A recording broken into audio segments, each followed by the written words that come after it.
You can start now.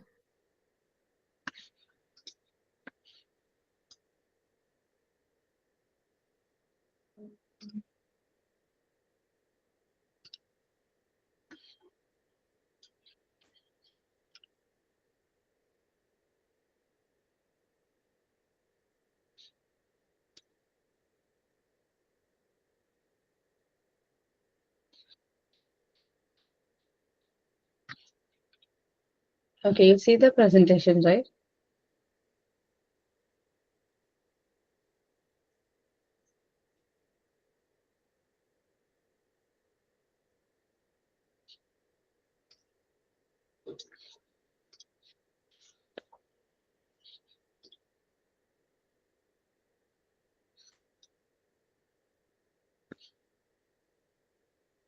Okay, so hi, I'll start the session. So, this is basically kind of a continuation of my previous session where I spoke about passion to profit, how you can uh, pick up things that you're passionate about or your hobbies and turn them into a business. And this is kind of part two of the same thing. And also, in this, I will be speaking about my own journey of how I am uh, going from being an employee to now doing my own thing.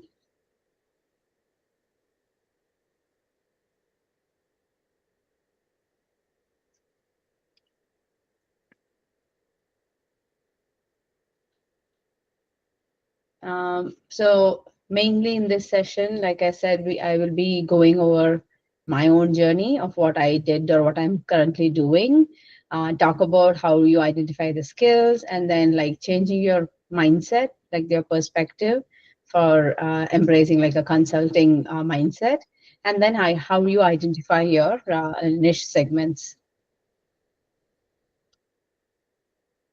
And so to start with like my own journey, so I have a background in HR. So I did my MBA in HR, went into corporate HR. That's how I started my career. And I began in HR, like doing recruitment, employee engagement, like organizational development. And all these basically now I know like they've built a very strong foundation for me in understanding like how a workplace works, how a workplace dynamics works, and how to like foster other talent. And uh, after I had my first child, I transitioned into a more executive support kind of role. And this role basically gave me insights into like how a business leader would think, their strategic decision making process, how to improve like operational efficiencies, and it gave me like a good relationship or view into what a leader would do, how they look at things. So, how a business owner or how a CEO or a C-suite person would think about business management. So, the combination of these two helped me when I launched my business, which I call Wonder EA. So, basically, with a blend of both my HR and my executive support experience, I launched Wonder EA, and through Wonder EA, I provide now fractional operations, HR, and content strategy consulting mainly to solopreneurs, small businesses, and small entrepreneurs. And so that's kind of where, from being an employee, I've transitioned into being an entrepreneur myself. And my future vision for my own business is to make Wondery a more of a trusted brand and also focusing on empowering other individuals and organizations uh, through strategic advice, training, and innovative solutions to help them grow and transform as well. So why is this transition important and why does it matter to you? Is from being an employee to becoming an entrepreneur or doing your own thing, it's not just a career shift. It's not the same as switching jobs or moving into a different role, because this is basically leveraging your unique skills and showcasing like the value that you create. And it is like understanding that this mindset, the way you talk, the language that you use, everything is that's the journey of moving from being an employee to being an entrepreneur. And understanding these challenges will help you go through this journey. So to explore like how these transferable skills or how these skills can, the skills that you already have can help you with your entrepreneurial journey, is first you need to identify what your transferable skills are. And this mostly in my case, it was like project management. So project management would like help you like organize your tasks, meet deadlines, plan out things. And then operations will help you like streamline processes. And then HR or the admin skills are important when it comes to, managing your own client, managing that relationship and the business logistics. And of course, communication is very important for any kind of business you do, because it enhances your ability to connect with your client, convey what value you're actually delivering to them. So these things can look different for different people. And when you say even project management, like you may think you never had a project management title, but then if you were in IT, maybe you are managing an IT project, or maybe you are doing a marketing thing. Then it's like if you're if you are managing like a marketing initiative, that's a project. Did you manage an event? Then that's also a project that you manage. So sometimes the way we see things is different. So you have to identify your transferable skills. So, and transferable skills doesn't always mean something that's related to your job title. Your job title can be something, but then go into like those individual tasks, individual things that you do within the role, and that will help you identify what are all those skills which you can showcase or which you can use when you're trying to offer it as a service in your business. So recognizing those transferable skills, that's a crucial thing for, transitioning from an employee to an entrepreneur, because generally like you should take time, reflect on your experiences, and like I said, don't go by just your job title, but then look into individual tasks and what skills were used. Like, did you do event planning? Did you do project? And as I said, project doesn't mean just having a title as a project manager. It could be a HR initiative, it could be an admin initiative, it could be planning an event, it could be executing a project, even executing like a meeting. All these are projects. Projects can be big, small, different things. So you should identify specifically what you do. And this exercise will help you uncover unique values you can offer as a consultant. And at the end of my presentation today, I will also be giving you a link to download a worksheet. So it basically is a worksheet that will help you make note and identify what are your transferable skills from your current job or your previous job, which you can now start using to set up yourself as a business or set up as a consulting organization.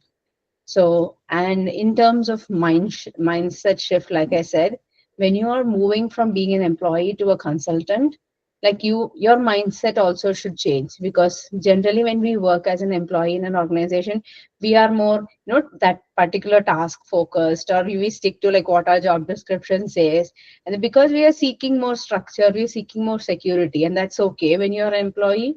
But when you are a consultant, when you are trying to set up yourself as an entrepreneur or a consultant offering services, that mindset should change. Because when you are consulting, like, don't go for structure, right? Like, you should try and understand what the client's problems are. So anytime there is a challenge, anytime there's a problem, for a consultant, it's a good thing. It's an opportunity for you to, like, embrace that flexibility, try to come up with innovative solutions. And always you're not prioritizing yourself or your growth or your structure, but then you're prioritizing your clients' needs and how best you can offer them solutions. And this mindset can even start with a simple language change, right? Like when you're working in an organization, it's more, I do this, or I do this as part of this department, or I uh, I like, even you can say, oh, I do operations in XYZ company. But then when you're a consultant, when you're a business owner, when you're talking to a client, it should be more of what outcomes or what you're going to help them achieve, not what you're doing, but what is in it for them. So you always talk even in the language that you say, I help say coaches or small businesses manage their operations, or I help somebody streamline their operations. So the language in which you speak, it should be more what outcome you deliver to somebody or how you help somebody else, rather than I do this kind of thing. So you should reframe those things. And then the same thing, like I said, in terms of identifying your uh, key skills, it's the same thing. Like, reframe your current job tasks. Like if you, uh, and many times I feel as employees, we are like driven or we are boxed into what our job title says, and we don't really value our own expertise. Like when it comes, and you need to look at these things and identify that value when you're transitioning into consulting. So if you're thinking of a particular task in your current role, and you may be like, okay, I'm a project manager, manage a project. But then when you're offering it as a consulting, look at like, okay, so as a project manager, what are those individual tasks you're doing? So when you say project manager, like if it's say IT, then you have those IT skills. You have people management skills, because when you're managing a project, you're managing the people there too. You have time management skills, because you're working on a given timeline and you have to do those things. You have resource management skills, because it's not just people, resources, technology, money, everything. Like, so you're managing all the aspects of the project. So reframe your job task, your current job, but then look at it from a lens of consulting, and then look at yourself as a solution provider. So instead of saying again, like even to your own self within your mind, you're not doing this, but you're helping somebody achieve something. So start thinking of it in those lines. And then the next thing you have to do is, okay, you have found out your key skills, you found out how you can use those to help somebody else. But then when you are looking at it from a business point of view, again, you should look at your who, what, and the outcome. So who, like identify who your target audience are, the people you want to serve. And for this, it is very important to understand, like you can't be like, oh, I help women, but then I help a certain age group of women, or I help women going through a certain phase in their career, or I help women who are coaches, or I help women who are startup owners. So you have to like bring down your group a little bit tighter, because if you generally have a huge category and say, okay, I help all women, then for you also to target your clients, or even for your like friends, relatives, people who know you, to be able to recommend you or recommend your service to somebody else, they won't know who to refer, because it's a huge basket. So try to get your ideal client pretty tighter or pretty smaller. So I pick like maybe just 3 or 4. So for example, in my case, I clearly say I support coaches, or I support like leaders, thought leaders, podcasters, so that kind of people, thought leaders, or I support small startup businesses where it's an employee strength of under 25 to 30 people. So, and I support these people who are either in their very startup stage or in their mid range. I don't support fully set up huge organizations as part of my consulting. So you have to define the who very clearly. And then again, what? So what do you do? So again, define your unique value proposition. So if you say operations, like so many people offer so many different operations. So add in and say like what clearly you do. And like I said, everything from initial planning to advertising to putting information on social media to talking to a prospective client, always talk from a outcome point of view, as in what outcome will you help them achieve. And that's what they want. Because like as a consultant, if they have to come to you and they have to hire you, it is they need to understand, okay, I have this problem, will this person help me solve my problem? That's what they want. So it should always be outcome driven. So always clearly articulate like what specific results you will help them achieve, or what particular transformation you will make happen for your clients. So, and then once you have decided who your client base is and what you're going to do for them, you can then start packaging them. So you can do two things. Some people initially start with just, oh, I do all of this and then I charge so much hourly. Or you can go into doing a package thing, or you can do a blend of both. Like for example, I do a blend of both, and for me it is how I package my services is based on the clients I serve. So when you're packaging, again, it can be like from a client perspective, or it can be grouping the services you do together. So you can do it in both ways. So for example, for me, I do it based on the client that I serve. So one, like I said, I support coaches. So for a coach, what do I do? So that's packaged separately. So I say for a coach, I do like their entire back-end operations. So that they can deliver what they are doing without bothering about all the admin and the operations in the back end. And then when it comes to leaders, what do I do? So like I try to make sure that they look good. So basically their ideas are more consistent. I help them build that authority. And then I do like make proper systems, set up systems for them, automate things so then they can do what they do. And then when it comes to an entrepreneur or an individual person, I handle like their daily operations and set up their systems and so that it runs seamlessly and they can do what they do best. And then for business, again, like I do their internal operations, I do branding, I do HR. So I package it based on who my client is. But then there are some people who also package based on the services. So for example, if it's social media, somebody might package it as I do just the graphics for social media, or I do the graphics and I do the posting also, or I do the graphics, I do posting, I also manage your entire social media, I develop your social media strategy. So basically in that case, it's more service based. So for each service, it's a separate package. So packaging is usually done either on a service basis or based on your client. And when you're absolutely new to consulting, you might wonder like, okay, so I've been doing this in my work. I've identified my skills. I've identified who my client audience are going to be, what outcome I'm going to do. But then how do I get that first client, or how do I showcase what I do, and how do I become a consultant, or how do I become an entrepreneur?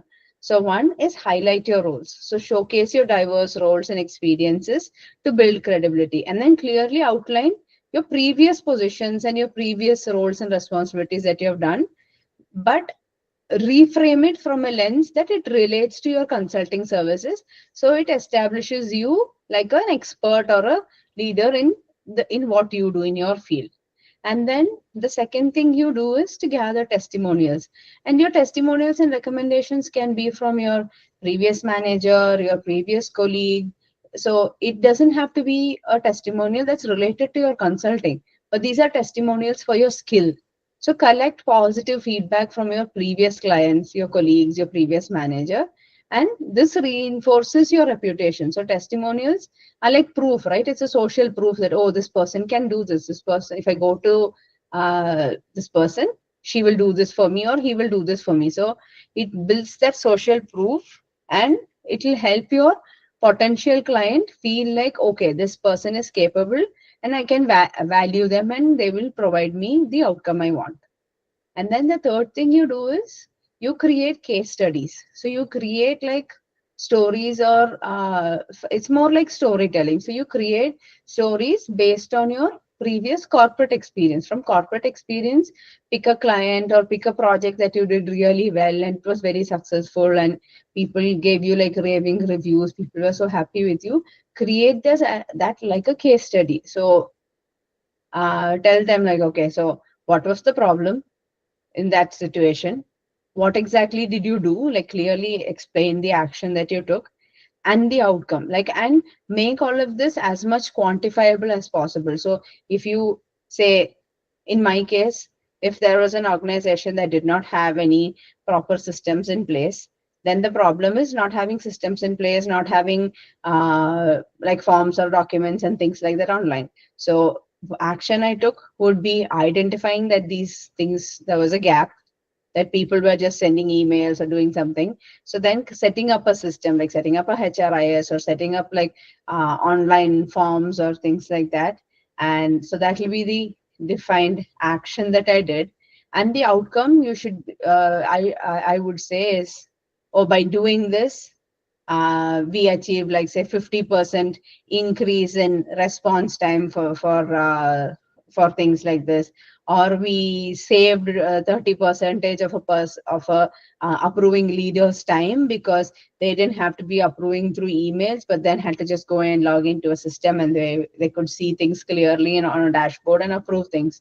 So you should clearly, when you make a case study, clearly state the problem, the action you took, and what outcome it resulted in, and make it as quantifiable as possible.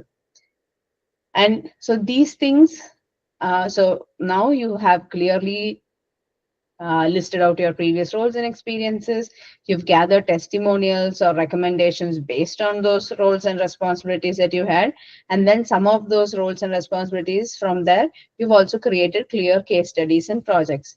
So once you've done that, but then you have all of this. So how do you get people to see it, or how people know that, oh, okay, Preeti is there and she has done all this in her previous job, and if I reach out to her, she'll be able to help me with this. How does somebody know that? Is by building my online presence. So you enhance your online presence. So you don't have to immediately start off with creating a website. You can even start off with just your LinkedIn profile. So your LinkedIn profile should clearly state, this is what I'm doing. You're being a consultant, and this is what is your target audience, and this is what you do. So if you happen to look at my LinkedIn profile, I now clearly state that I am a consultant, and my LinkedIn header only says I help coaches, small businesses, and leaders achieve this. So it should be very clear for somebody who sees it. And the second thing is, like, even in terms of website, if you're like a very new to the consulting or very new to the business side of things, you can just create a simple like one page or even blog kind of which talks about what you've done. You can just have like even a PDF based portfolio, right, which highlights your roles, shows your testimonials and your case studies, and you can just put that into your LinkedIn. Or you can, there are a lot of free website creators these days. Wix sometimes gives you free websites. You can use Canva to create a basic free website, and they all have templates. So it's very helpful. You don't have to upfront invest and go create a website of your own. And then basically, how do you, so one is to put all of this in a place online where people can see. And the second thing is also start, maybe regularly posting, maybe write a newsletter. So basically all these will basically share value added content, value add content, engage with your audience, showcase your services. So basically, keep your online presence active and keep posting or keep connecting. Even if you don't post, like people within your prospective client range, start following few people, maybe commenting on their posts. So, and then, but make sure they are all value driven, and then it's valuable. You're not just random, just liking and keeping quiet. So make sure you showcase your value and showcase yourself as a leader in the area that you're working in. And so with all of this, like, it's also like, that first client, that first win, once you get to that, that's when you start seeing those tangible results. It's like sometimes, like, I can also say it's like, having your first baby, right? So it's like you secure. So for me, like, securing that first client, like, it was such an experience. Like I said, it was like having your own child. So for me, and how did I do that is, like, once I had set up all of this, set up my online presence, I reached out to my former colleagues. I leveraged my network on LinkedIn, like even friends and family, uh, like previous employers, everybody. I reached out and I said, okay, so this is what I'm doing now. I have started my own business. This is the consulting services that I'm providing. And then I started reaching out. And in my case, the first project came from a referral. So another friend, former colleague slash friend of mine was the one who referred, and my first project involved a small startup. It was a very small startup, but then they didn't have any kind of systems, no CRM, no HRIS, no systems in place. So they wanted somebody to help set up their operation side of things. And and that first client and that first project that I did, it I was able to show them tangible results. I was able to set up their systems. I was able to do these things. And then from there, I got like a very nice, glowing review, glowing testimonial. And this experience, like one, it also boosted my confidence, right? Like, so I was like, oh, okay, so I can do it. And I did it and somebody liked it. So it also boosts your confidence. And like, even for your own self, it kind of solidifies that your passion is right, the route you're taking is right. So that helps. And at the same time, once this happens, you can create this into a case study, post your testimonials that you get out of that first client, and that helps you on in the process of getting your next and next clients from there on, and growing your consulting business.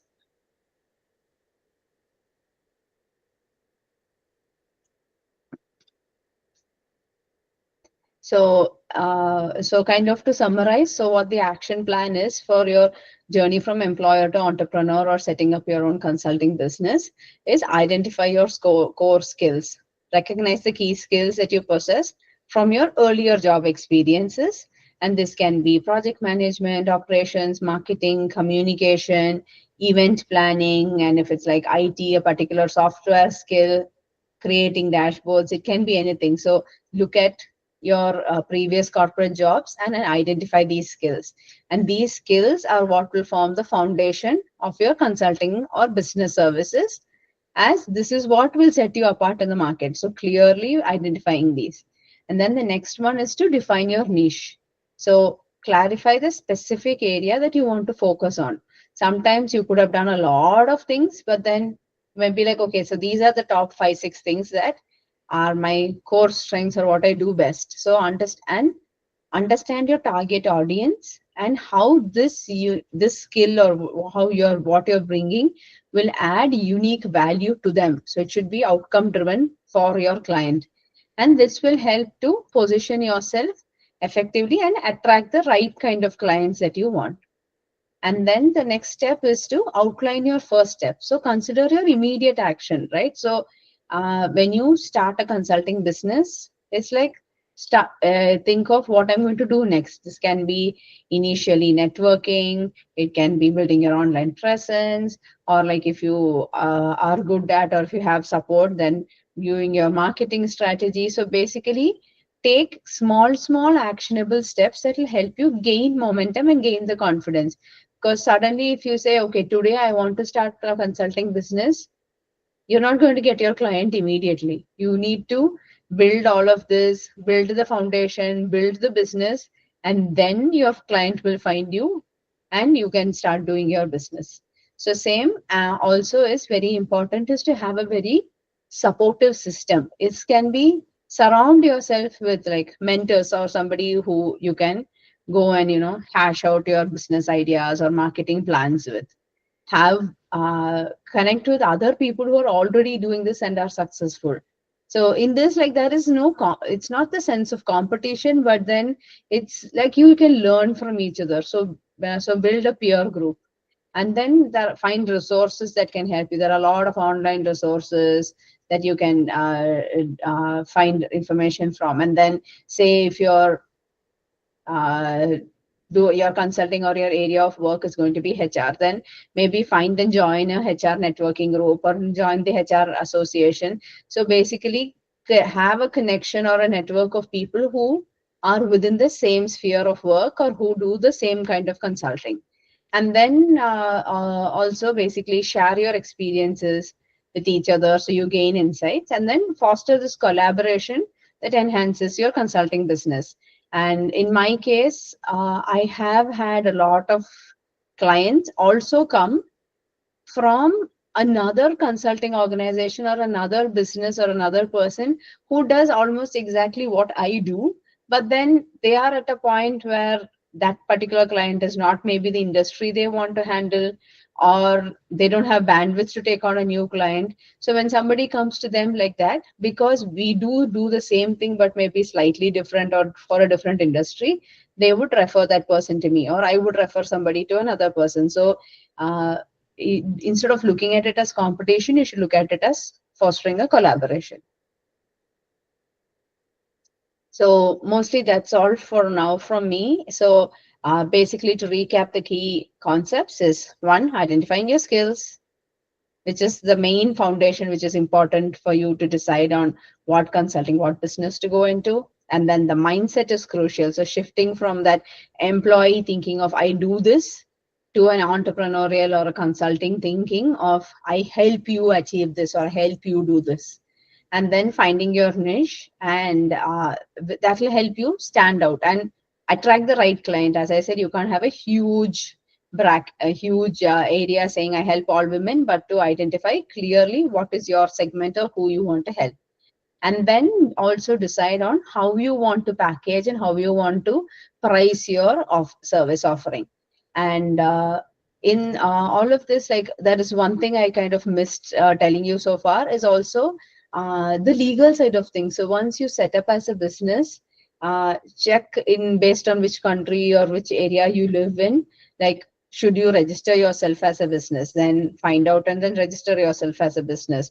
And once you start having clients, you have to have a written agreement, a contract, right, between you and the client, that this is the services you're offering, this is the timeline, this is how you want to be paid, this is your rates. So when you are designing a contract, it's always better to get a legal opinion or somebody who knows that side of things to look into your contract, just to be on the safer side so that you don't get into any kind of trouble. And certain kind of businesses, when you go into, you should also look at, like, whether you need, like, liability insurance or any kind of business insurances. And to get all this information, I would say is, like, suggest a lawyer, suggest somebody, go find a legal opinion. That initially you might have to spend a little bit for this, but then that is really important, and that saves you from any, future problems or pains that you might get into. And also, on a financial point of view, always try to keep your business finances and your personal finances clearly separated, so that it is helpful. One, anytime you need to differentiate, you know what the differences are, and you clearly know whether you're making a profit or you're not making a profit. And two is, when it comes to, like, filing your taxes, your income tax and things like that, having them clearly defined will be helpful. So that's all from me. So thank you for your time. And as I said, like, I have two resources. One is a free skills and a niche worksheet. So if you download it, it's a PDF which kind of walks you through identifying what your skills are, what are the things from there that you can showcase it for a business or a consulting thing. And you also have it's got two parts to it. The second part would also help you identify what your niche or who your clients are.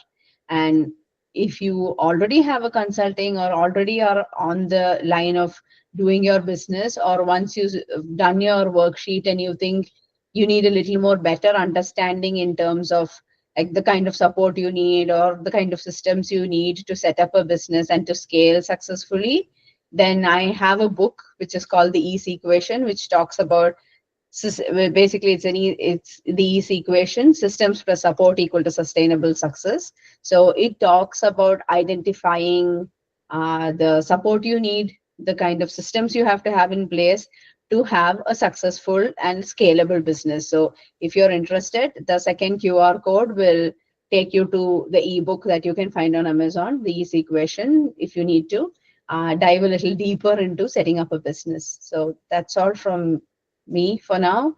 And you can reach out to me either on the Herky platform or through LinkedIn. I'm active in both places, and would love to reach out and collaborate with anybody who's interested. Thank you.